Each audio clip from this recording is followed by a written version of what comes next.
കേന്ദ്ര സർക്കാരിന്റെ തൊഴിലാളി വിരുദ്ധ ലേബർ കോഡ് പിൻവലിക്കണമെന്നാവശ്യപ്പെട്ട CITU ആലപ്പുഴ ജില്ലാ കമ്മിറ്റിയുടെ നേതൃത്വത്തിൽ ആലപ്പുഴ പാസ്പോർട്ട് ഓഫീസിലേക്ക് മാർച്ചും ധർണയും സംഘടിപ്പിച്ചു. ഫെബ്രുവരി 12 നടക്കുന്ന ദേശീയ പണിമുടക്കിന് മുന്നോടിയായിട്ടാണ് ഉപരോധ സമരം സംഘടിപ്പിച്ചത്.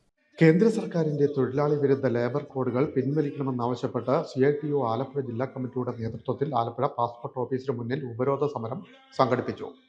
ആലപ്പുഴ EMS സ്റ്റേഡിയത്തിൽ നിന്ന് ആരംഭിച്ച പ്രകടനത്തിൽ നൂറുകണക്കിന് CITU പ്രവർത്തകർ അണിനിരന്നു. മാർച്ച് പാസ്പോർട്ട് ഓഫീസിന് മുന്നിലെത്തിയപ്പോൾ ഉപരോധ സമരം ആരംഭിച്ചു. CITU സംസ്ഥാന സെക്രട്ടറി CK ഹരികൃഷ്ണൻ ഉദ്ഘാടനം ചെയ്തു. തൊഴിലാളികളെ സംബന്ധിച്ചിടത്തോളം അവന്റെ ഏറ്റവും കാതലായിട്ടുള്ള മിനിമം കൂലി ഉറപ്പുവരുത്തുന്ന, ജോലി സമയം ഉറപ്പുവരുത്തുന്ന, അവന്റെ ബോണസ് ഉറപ്പുവരുത്തുന്ന, ഈക്വൽ റെമ്യൂണറൈസേഷൻ ഉറപ്പുവരുത്തുന്ന 4 നിയമങ്ങളെയാണ് 2019 കോഡ് ഓൺ വേജസ് എന്ന പേരിൽ ഈ രാജ്യത്തെ ഗവൺമെന്റ് ആദ്യത്തെ കോഡ് കൊണ്ടുവരുന്നത്.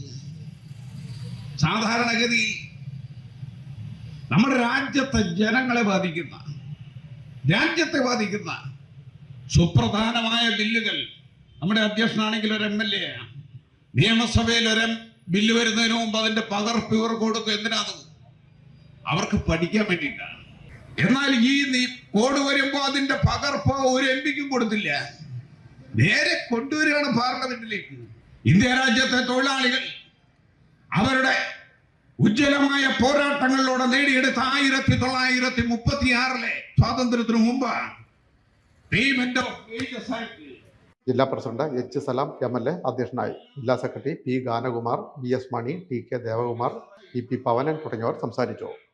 തൊഴിലാളി വിരുദ്ധ ലേബർ കോഡുകൾ നടപ്പാക്കരുതെന്നാവശ്യപ്പെട്ട് ഫെബ്രുവരി 12 സംഘടിപ്പിച്ചിട്ടുള്ള ദേശീയ പണിമുടക്കിന്റെ മുന്നോടിയായിട്ടാണ് പ്രതിഷേധ സമരം സംഘടിപ്പിച്ചത്.